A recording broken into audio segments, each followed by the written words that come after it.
Hello, everyone. My guest today is Juha Berghall. He's a serial entrepreneur with a wide experience in IT domain, from software development to services and software solutions and sales, and along with 15 plus years in service management. He's got an excellent track record of building and leading winning teams. His personal goal is to help business leaders to see information technology as an organic and critical part of their business, not just a hard to understand, expensive, techie-driven cost center. Juha, are you ready to take us to the top?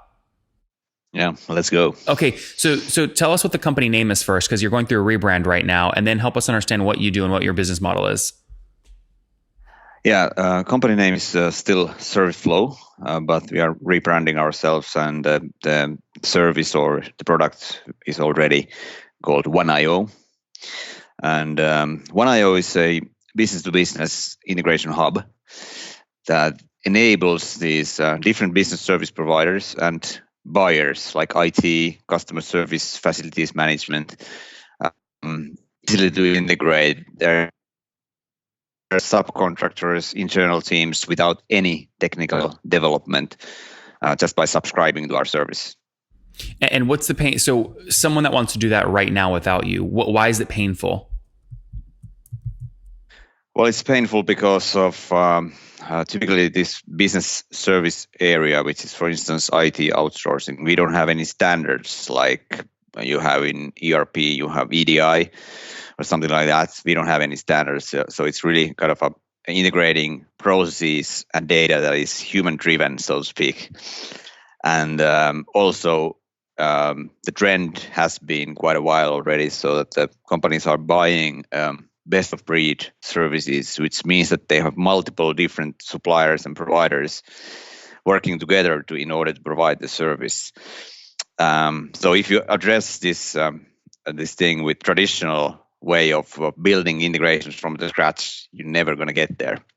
It's too time consuming, too expensive, too complex, and there's nobody taking care of the actual thing that is middle that it would work. And Juha, is your business model pure play SaaS, or are there services involved as well? We are pure SaaS. Pure SaaS. Beginning. Okay, great. And hey, by the way, I don't want your face to be cut off. Can you move your camera down so we can see you fully? Okay. Yeah, that's great. Good. I want you to look good. Okay, it's a good thing, right? Okay. All right. So when you say pure play SaaS, help me understand. On average, what's a customer going to pay you per month or per year to access your technology? We have the subscription fee 12 months in advance, starts from around 900 euros a month up to 9,000 a month. Okay. What would you say if, just because that's a huge range, I mean, would you say the average is around maybe 1,000 a month? At least at the moment, we're talking about 1,500 a month. Oh, okay. Okay, good. So 1,500 euros would be about $1,700 US, at least at the current exchange rate.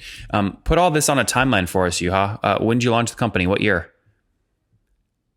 We started 2011 already. By that time, we were more like R&D. We wanted to prove this thing to ourselves. We wanted to see the market product fit is there.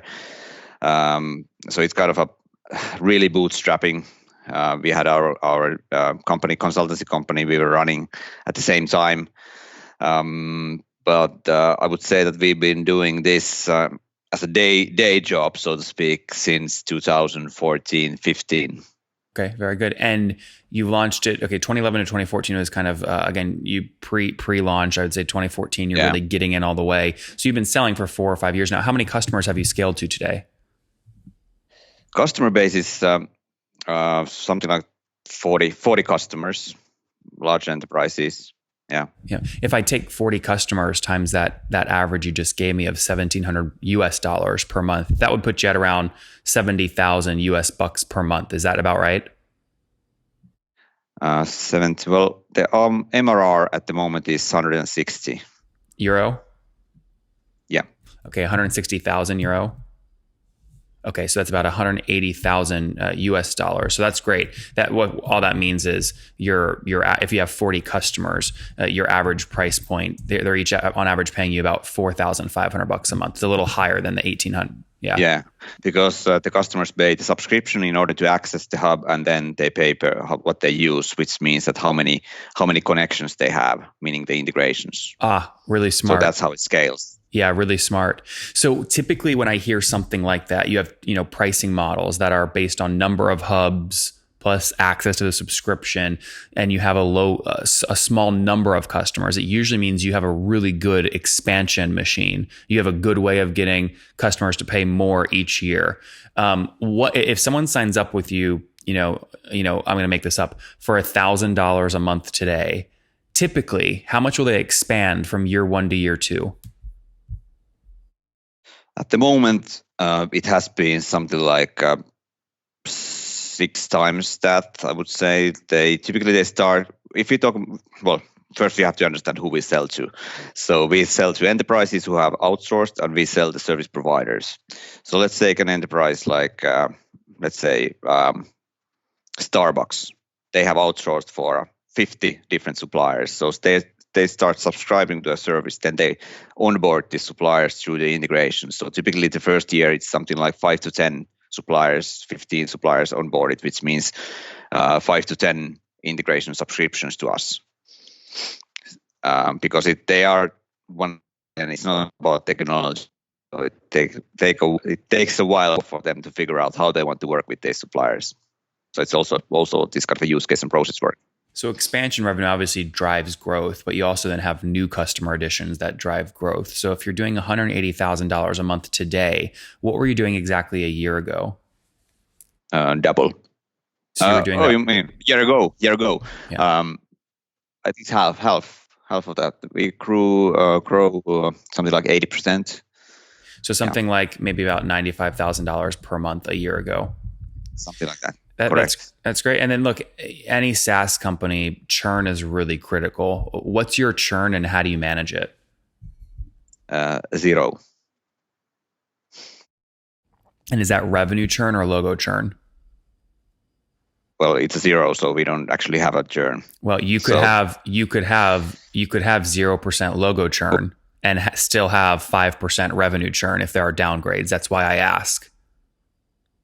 Yeah, well, there's a bit of, I think we calculated it's a 0.1%. That's a revenue churn. Okay, and that's per month or per year? Per year. Okay, so you're too cheap. Well, that might be the case, but I would say that because of the amount of customers we have, that's one of the reasons as well. But the thing is that we are in a way in a unique position. Since the stickiness is quite good. When the customers join, they start using it. And until they have these external parties providing the services, or they have customers who are buying the services from the suppliers, they need something like this. So it's a kind of the stickiness is built into the solution already. So we haven't lost a customer because they changed or swapped to a competitor or something like that. Yeah, but just to be clear, I was going to say there's a lot of reasons people churn besides your product, right? That's why I find it. A lot of churn is out of your control. I just want to be clear. That churn number you're giving me, that's your total churn, correct? Even if it's out of your control, they went out of business or something. Yeah. Okay. Yeah. Got it. So what do you with a churn that low? When you start doing the math, you could assume lifetime value is extremely high because churn is so low. How do you make sure you don't accidentally lie to yourself on what lifetime value is?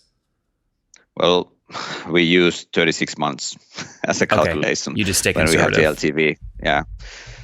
Okay. And how'd you get to that?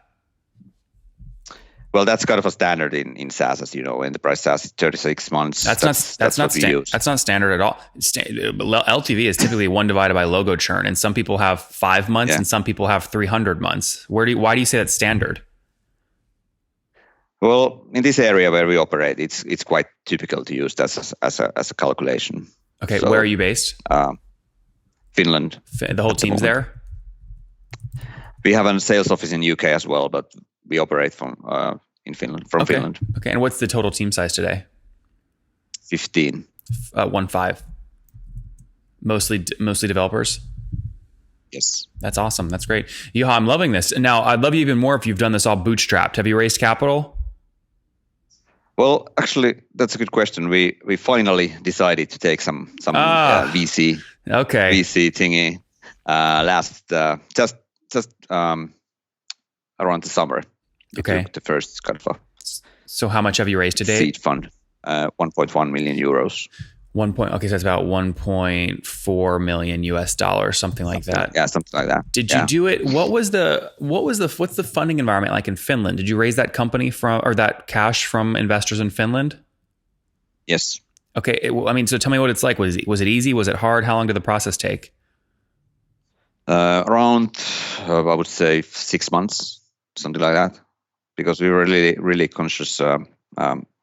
You can always get money, but we were looking for more like a team member as well. So not just the money, because we didn't actually need the money only. We needed something that we could that could leverage us and the team, and that's why we went through quite a few investors from US, Europe, Nordics, and then we end up with these guys who are really good fit into the team as well. That's great. Now, obviously, you raise capital so you can spend money to make more money, obviously. So I assume today you're burning cash. Is that accurate? Unfortunately, no. We're cash flow neutral. Okay, so you're operating at break even? Yeah, and the recruitment, it's a hell at the moment. It's really hard to find, good people, good developers. Especially the developer space in Europe, in the Nordics, it's just it's so difficult. There are too many jobs for these guys. Interesting. So they can choose. And would you ever consider building out a remote development team? We have tried that as well. And why didn't it work? It didn't work for us.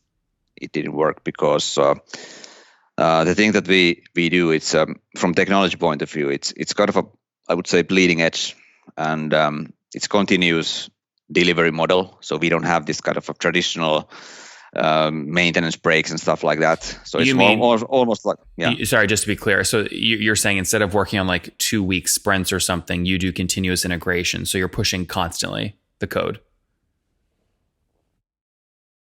And why doesn't that work? To have a junior. Well, there are a lot of in the developer community. There are a lot of people who say that they are senior developers, but they are more like consultants working at the customers, building some websites and web-based stuff. And this is like pure R&D, which requires a lot of like specialist skills, and it's really hard to find that. Last question here before we wrap up, Juha. You've got 40 customers. They're paying on average $4,500 per month. What's your CAC, your fully weighted CAC, to get one of those customers? You mean the ratio? No. Just your customer acquisition cost to get a new customer.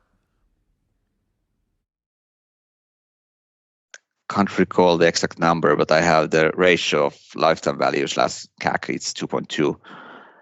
Well, you said 36. Yeah, 36 times 40. You said earlier 36 months times $4,500 a month. So lifetime value is 162,000. If we divide 162 by 2.2, I think that's what, like 70 grand. You'll spend $70,000 to get a customer. That could be the case, but we also, since we have a channel model in place as well already, and so that's kind of a little bit different. What kickback do you pay the channel partners? Sorry? What kickback do you pay the channel partners? 30% discount from the enterprise end user prices for the first year. Okay, so if a channel brings you a $5,000 a month customer, you're going to pay the channel 30% of the $5,000 a month? Yeah, for the first 12 months. Yeah, that's great. Very good. All right, let's wrap up here with the famous 5. Number 1, what's your favorite business book? I don't know if it's exactly a business book, but it's a really good book that it kind of covers the business area as well, well-being. Aki Hintzas, who was the Formula One doctor for Kimi Räikkönen, for instance, he has this book called Anatomy of Winning. So that's a really good book. Anatomy of Winning. Number 2, is there a CEO you're following or studying right now? That's a tough one. A lot of good people around us. So who's someone you like in Finland? I would say Risto Siilsmaa, who is the chairman of Nokia at the moment. Number 3, what's your favorite online tool for building your company? Well, we started with HubSpot, and it has been really good for us. Number 4, how many hours of sleep do you get every night? 7. And what's your situation, Juha? Married, single, kiddos? Married, 2 daughters. Oh, great. And 11, 13. And how old are you? 42. 42. Last question. What do you wish your 20-year-old self knew?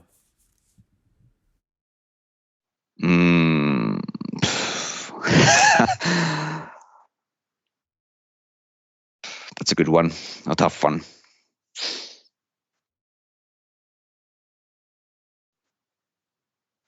I think